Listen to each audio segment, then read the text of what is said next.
Well, joining us now from Washington for more on this is Sigurd Neubauer, former non-resident fellow of the Arab Gulf States Institute in Washington, and the author of The Gulf Region in Israel, Old Struggles and New Alliances. Sigurd, I congratulate you on the timeliness of your book, for sure.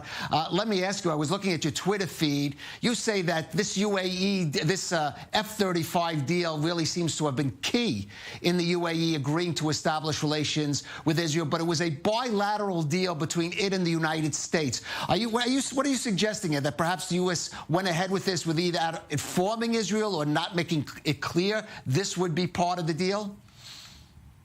I think it's pretty straightforward, and that is that for the United Arab Emirates to officially recognize Israel and establish formal diplomatic relations, the United Arab Emirates needed something significant, and the only political price that the United Arab Emirates was willing to accept for formalizing diplomatic relations with Israel was to obtain the F-35.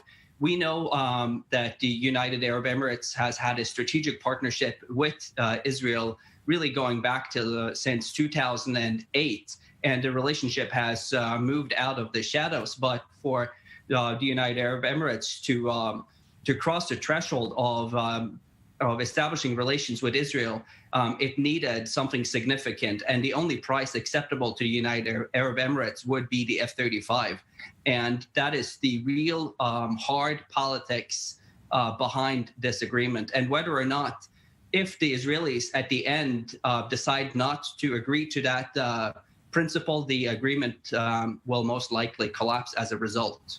Well, let me ask you, do you think Israel would be wrong to do that? This paradigm of Israel of having that qualitative edge, which certainly the F-35 gives it, do you feel that is still relevant, even from Israel's perspective, given that the UAE really is sitting on the literal front line of that conflict with Iran? Yes and no. I would put it in this way: is Israel prepared to extend the F-35 umbrella to all of the Gulf states? Because what is clear to me and to most observers is that if the United Arab Emirates receives the F-35, Saudi Arabia will do it. And as we know, Saudi Arabia and the United Arab Emirates are in conflict with Qatar. So will Qatar receive it? And if not, then it will destabilize the Gulf region further. This is a discussion that has so far not taken place in the open space, but this is something that Israeli policymakers need to understand, and that is that you cannot just provide the F-35 to one Gulf country that is in conflict with another and not expect the others to get it. And if that happens, then there is a strategic change. But right now, we know that Israel is really in the middle of this struggle between the two parties in the Gulf. Right. Let me ask you, because I also saw on Twitter a comment from yours, very interesting, that Israel is in danger of misreading the Gulf. Can you just sort of expound on that and fit in what you just said, how that applies to that?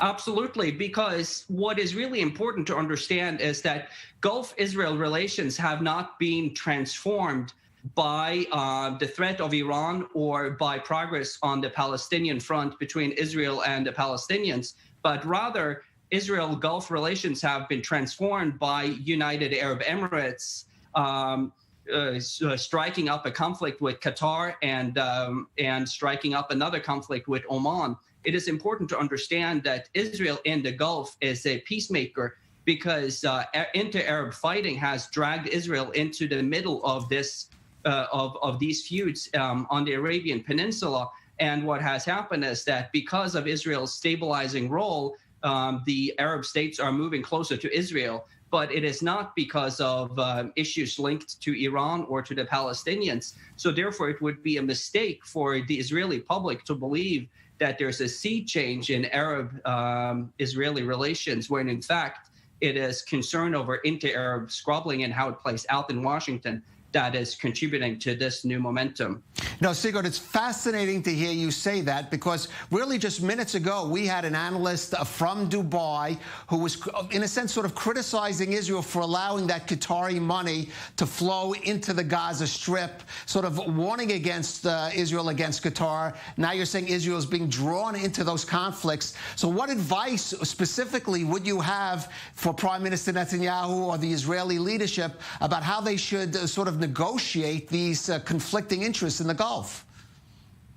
I would say that Prime Minister Netanyahu and the Mossad director, they know exactly what they're doing. They understand what is happening in the Gulf. And I would just caution on a personal level to suggest that Bahrain and Oman will follow the UAE and establish diplomatic relations. I think that is inaccurate. I think that if you look at, for instance, Saudi Arabia's decision today to say that relations with Israel is contingent upon the peace with the Palestinians, that effectively means that Bahrain, which is often seen as a satellite of Saudi Arabia, will not recognize Israel. And if you look at the readout yesterday from the phone call between Foreign Minister Ashkenazi and his Omani counterpart, where the emphasis was on support for the Israeli-Palestinian peace process, that is also a message that Israel is not about to establish formal diplomatic relations with Oman either. So I think that these messages are understood in Jerusalem, and I think that the Israeli public will also now start to grapple over whether or not the price of a peace with UAE is worth giving up the F-35, and that's a debate that obviously will also play right into the prospect of the fourth round of Israeli elections. Well, Sigurd, you're too modest to say it, but I think some people in Israel maybe should give a reading to your book, The Gulf Region in Israel. It might be helpful in the coming months. Sigurd Neubauer, thank you for joining us on The Rundown.